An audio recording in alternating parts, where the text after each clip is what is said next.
ਧਰਮੀ ਉੱਤੇ ਬਹੁਤ ਸਾਰੀਆਂ ਮੁਸੀਬਤਾਂ ਪੈਂਦੀਆਂ ਹਨ, पर यहोवा उन्हां सबना तो उसनूं छुड़ाउंदा है। आहा, कहता धर्मी के ऊपर बहुत सारी मुसीबतें, किसके ऊपर? कहता धर्मी के ऊपर बहुत सारी मुसीबतें पड़ती हैं। धर्मी के ऊपर, अगर आप धर्मी हैं, अगर आप सचमुच में परमेश्वर के साथ चलने वाले हैं, धर्मी हैं, आत्मिक हैं, तो इसका मतलब ये नहीं कि आप अपनी जिंदगी में फाइट नहीं करेंगे, कि आप कभी बीमार नहीं होंगे, कि आप कभी दुख में नहीं पड़ेंगे।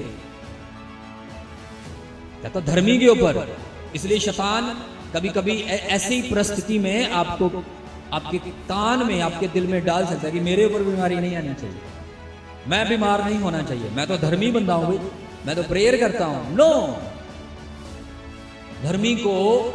धर्मी की जिंदगी में ये जब चीज आएगी तो समझ लेना कि आप वाकई धर्मी हैं और परमेश्वर आपको इस प्रॉब्लम में डालकर एक सबूत देना चाहता है और आपको चेक करना चाहता है कि आप कितनी देर तक खड़े हो।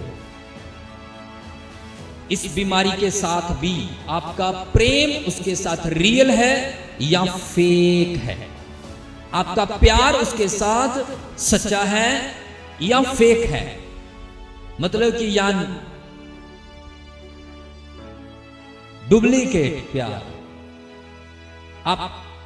आप सचमुच आत्मा में बलवंत हो, पवित्र आत्मा पे विश्वास करते हो, परमेश्वर पे अब भी आपको भरोसा है, अब भी उसकी सामर्थ्य पे आपको भरोसा है कि वो आपको छुड़ा सकता है, या फिर आप इसी प्रॉब्लम को देखकर उसमें डूब जाएंगे और खुदावंत को और परमेश्वर को ताना कसना शुरू कर देंगे, या आपका विश्वास टूट जाएगा। नहीं, ऐसा नहीं होना चाहिए। नहीं, कहता धर्मी जन के ऊपर विपत्तियां आएंगी। क्यों आएंगी? क्योंकि तू धर्मी है। ये तेरी निशानी है कि तुझे बहुत सारी फाइट करनी है और हर फाइट के ऊपर, हर लेवल के ऊपर तुझे एक नया बल, एक नई सामर्थ्य, एक नई ताकत मिलेगी और वही ताकत तेरा हथियार बन जाएगी, वही ताकत तुझे जयवंत करेगी।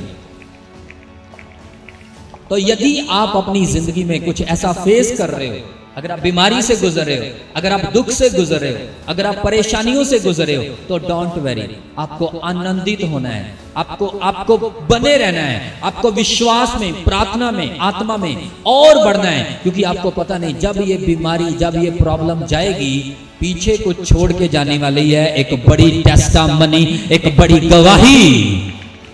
क्योंकि परमेश्वर का वचन इस चीज को सबूत देता है, इस चीज का सबूत देता है कि जब जब परमेश्वर के लोगों के ऊपर प्रॉब्लम्स आई, जब जब वो विपत्तियों में पड़े, जब जब वो दुखों में पड़े और उन्होंने खुदावंद का साथ नहीं छोड़ा, उन्होंने पवित्रताई को नहीं छोड़ा, अपने विश्वास को नहीं छोड़ा, बल्कि और भी ज्यादा प्रभु के साथ गहरे चले गए, और जब जब उनके ऊपर प्रॉब्लम आई और जब वो प्रॉब्लम गई और जब वो प्रॉब्लम से निकले, तो वचन इस चीज का गवाह है कि उनकी जिंदगी में वो प्रॉब्लम जब गई तो पीछे एक बड़ा लेवल और बड़ी ग्रेस और बड़ी गवाहियां छोड़ के गई। हालेलुया।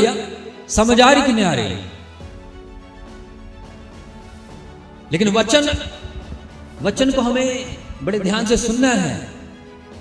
कहीं बाइबल में नहीं लिखा कि धर्मी जन बीमार नहीं होगा। आप शरीर में बीमार हैं लेकिन आत्मा में आप निरोग हैं। बोलो मैं शरीर में बीमार हो सकता हूं, लेकिन मेरी आत्मा तंदुरुस्त है। हालेलुया।